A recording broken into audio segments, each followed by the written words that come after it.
It's my favourite time of year for footwear, and I've got some beautiful shoe and boot recommendations for you. I've got a lot to get through today, so I'm just going to get straight into it. If you like this video at any point, please do drop it a like. And now that's all out the way, let's get into the shoes and the boots.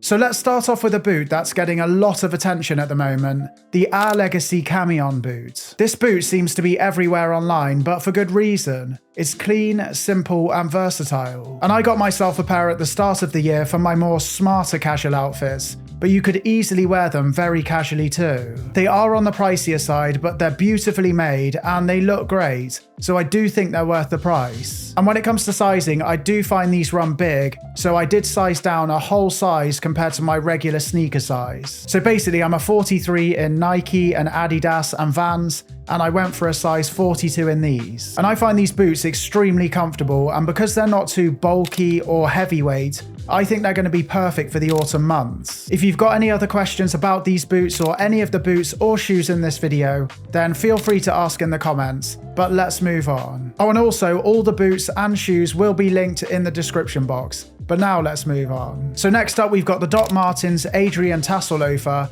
and their Snaffle Loafer. So I own a pair of the Adrian Tassel Loafers and I still love them to this day as much as the day I bought them. The reason I say that is because these days you see them absolutely everywhere, but I'm still not sick of seeing them. I just think they're such a versatile shoe, and that chunkier sole makes them a perfect loafer for the cooler weather. And off the top of my head, I don't think I can think of a more versatile shoe, so let me know if you think of one. I've seen people dress these up and wear them to weddings, and I've also seen people wear them well with sweatpants. They suit the clean minimal aesthetic as well as the Y2K and goth styles and everything in between, so they really do it all. But another version of this shoe which I'm absolutely loving at the moment that isn't as common is their Snaffle Loafer. It looks almost identical to the Adrian Loafer, but instead of the tassels, it's got the horse bit bar across the top. And the pair that I'm a little bit obsessed with at the moment is the leopard print pair. Now I must be honest, I didn't like the leopard print version at all when I first saw them, but my wife has a pair and the more I saw them on her, the more I wanted them for myself. Her feet are a lot smaller than mine, but I have slipped them on like a mule with some of my outfits just to see how they look, and I love the look they give off. I also saw this pair on Essence, which I absolutely love the look of, but these are suede and I'm not sure if I prefer the regular smooth pair. And when it comes to sizing with these shoes, I do find they run a size big, but I'd always recommend you try them for yourself. When you first get these shoes, they are ridiculously tight, and you will need a shoehorn to get them on. If you don't have a shoehorn, you're not going to get them on, but once your foot is in there, they are quite roomy. So basically, don't be fooled by their tightness and size up because you might not need to. They do stretch over time and they do get really comfortable. The next shoes I want to talk about are from the brand 80s. Now 80s do some awesome looking shoes, but the first pair I want to talk about is their Ortega boots. These give off a similar kind of look to the Legacy Cameon boot, but they've got a more squared off toe and they're chunkier. And even though these boots do give off a more fashion forward look, I still think they're extremely versatile and I think they look beautiful. I must admit, the first time I saw these boots a few years ago, I wasn't sure about them,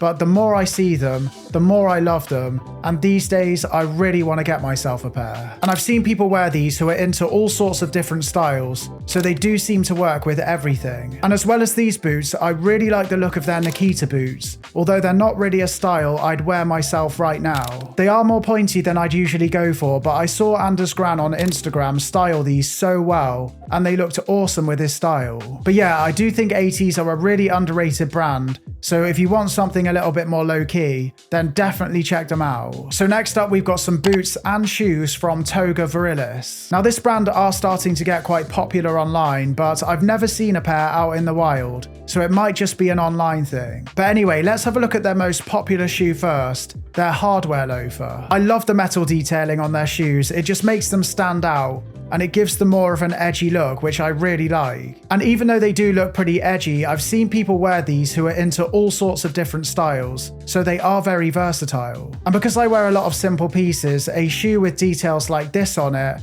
can make my outfits pop a bit, make them a little bit more spicy, so these shoes are really appealing to me. And they do have a lot of loafers that look similar to each other, but I'll link my favourite pair in the description box. But as well as their loafer, I really like the look of this boot too. And I know the metal details aren't going to be for everyone, but for me they really make the shoes, and without them, they just wouldn't be the same. And there's so many pairs of shoes that I really like from these guys, but the last ones that I'm going to mention in this video is their Oxford shoe. The detail on these is awesome. There's something a little bit different, and they definitely stand out. So let's talk about one of my favorite boots that I own next. The Solovair 8-eye derby boot. If you follow the channel, you would have heard me talk about these a lot because I wear them so much. They work with everything in my wardrobe so well, and they suit my style perfectly, so they're always an easy choice. And the only time I don't wear these boots is with my smarter, more dressy fits, but apart from that, I wear them with everything. And I decided to pick these up in the greasy black colorway because I didn't want anything too shiny, and they've held up beautifully over the last year or two. And when it comes to sizing, I do find these run a half size bigger than your sneaker size, but they've got really in-depth sizing charts on their website, so definitely check those out before you buy a pair. If you're still unsure about sizing or you've got any questions, then email the brand. I find them really helpful. I've had to email them a few times, they get back to you quickly, and they're as good as gold. But yeah, I love these boots. I think they're really fairly priced, and I'd hate to be without them these days. Next up, we've got a pair of boots from Acne Studios. Now this boot definitely has a biker feel to it, and I think they look beautiful. They've got a more rounded toe box, which some people will prefer, and they've got a bit of a heel to them. And I really wanted to get a pair of these boots, but the thing that put me off is the price. They cost £850. I'm not saying they're not worth it, but for me, £850 is more than I want to spend on any pair of shoes. But everyone has different price points that they feel comfortable with, so I thought I'd mention these anyway because they do look beautiful. So this one's for all the ballers out there. Now these next shoes are not going to be for everyone. In fact, a lot of you are going to absolutely hate these,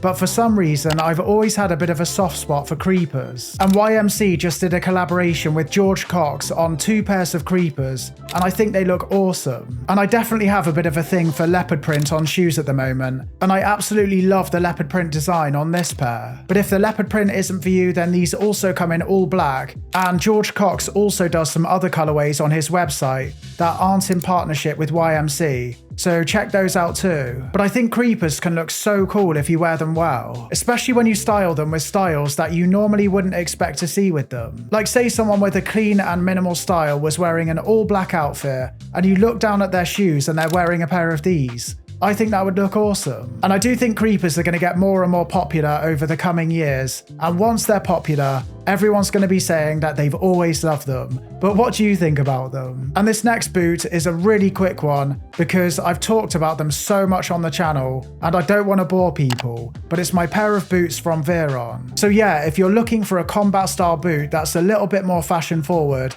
then the 1992 boots from Veron are a great option. But these have held up extremely well for me over the years, and I still love the look of them. There's something a little bit different. Next up, I've got the combat boot from Ore. Now this is a pair of boots that I've been wanting to try forever, but I haven't got a pair yet because they're from the US. Shipping plus taxes from the US can be an absolute nightmare, and if I have to exchange these for another size, it's going to be an absolute faff. But anyway, enough about my problems, let's talk about the boots. So I love the grain leather on these boots, and the shape is absolutely beautiful. They're chunky, but not so much where they no longer look sleek, and a decent looking combat boot is really hard to find in my opinion. I love the metal eyelets and the zipper at the back. I just think it adds some really nice subtle detail to the shoe, and it makes them stand out, and I'm all about the small details. I know a lot of people are against zips on boots because they can break, but I do think it brings a lot to the boot. But yeah, if you already own these boots, then let me know how they've held up, and let me know about sizing. Thank you. There's still so many shoes and boots that I want to talk about, so I might have to do a part 2. But I don't want to overload you, so I think that's enough for today. I hope you enjoyed this video. If you did, please do leave it a like, don't forget to hit subscribe, and thank you so much for watching. See you later. That was the worst one yet. See you later.